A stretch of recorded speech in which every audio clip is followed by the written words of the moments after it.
Chapter 2. Poverty is the worst form of violence. Mahatma Gandhi.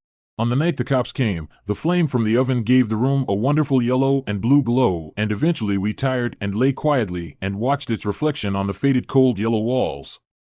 We thought we would sleep well that night because we had not seen any cockroaches around the house. Most of the time they were everywhere, in our clothes and our beds and in the food cabinets, and one of us would have to stay awake and burst them off the bed so the others could sleep without having the bastards crawling all over us. Bridget had placed our wet shoes and socks on the open oven door. Seeing them, I steadied the bottoms of my feet through the flickering light. They were wrinkled from snow that had flooded through the worn soles of my mismatched boots. Although my feet were cold, they burned. One by one, we faded off into a deep sleep, our small bodies exhausted from a day of trudging through the deep snow that covered the winding sidewalks of Waterbury, all of which seemed to be uphill. We were awakened abruptly by a pounding noise against the door and the muffled, deep voices of men in a hurry. We pushed more closely together on the mattress. "If it's the Kings," Polly said, referring to the Puerto Rican gang that roamed the neighborhood at will, "they got knives." The Latin Kings were a teenage Puerto Rican gang that hung out on the streets, drank rum and coke, and wore black leather jackets and blue jeans. They were tough, very tough. Cop cars avoided driving past the street corners where the Kings gathered. They took what they wanted from stores and stripped down random cars for parts. They were the real neighborhood law. The Kings ruled over the South End and mostly fought the black gangs from the North End and sometimes the Italians from the Town Plot neighborhood. Their fights, rumbles they were called, took place in empty parking lots. 25 to 30 gang members on each side charged into each other with knives, tire irons, and chains. Their rumbles lasted no more than 5 minutes, maybe 10, and then they broke off, carrying their wounded with them if they could.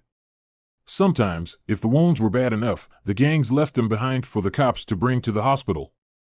They mostly left us alone, but Bridget was approaching her teen years, and she was already tall for her age and attractive, and some of the Kings had taken to following her home and groping her.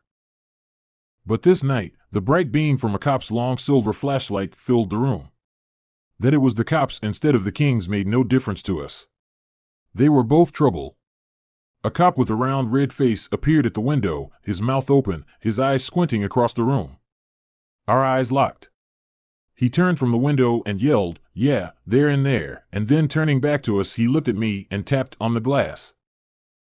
"Sweetheart, open the door," like a good kid, he shouted through a frozen smile through the frozen glass. We stared at him. We weren't about to open that door to him or anyone else. "It's okay," he assured us. "We're not gonna hurt you, so open the door." "No!" Denny shouted. "Little boy," the cop said politely in a way that seemed strangely menacing, "please open the door," and a cloud of cold breath floated from his mouth. "Your mother," was Denny's answer, his answer to many things in those days. The cop turned away from the window, wiped his running nose, and shouted, "Okay, kick it in."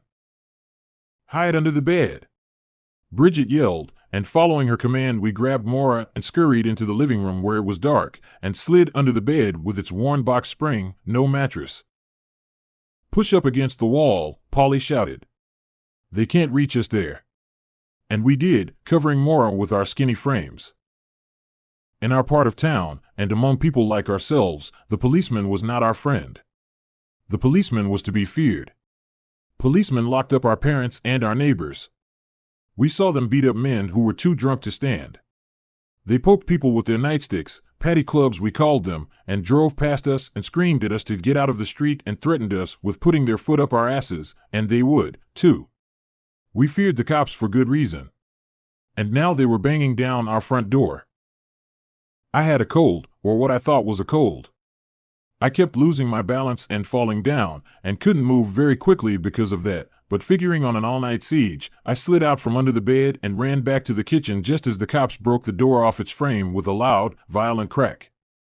They rushed in as I opened the warm refrigerator door and found the rolls of olive loaf that I had taken from the Salvation Army Christmas dinner earlier in the day. That's why the cops were there.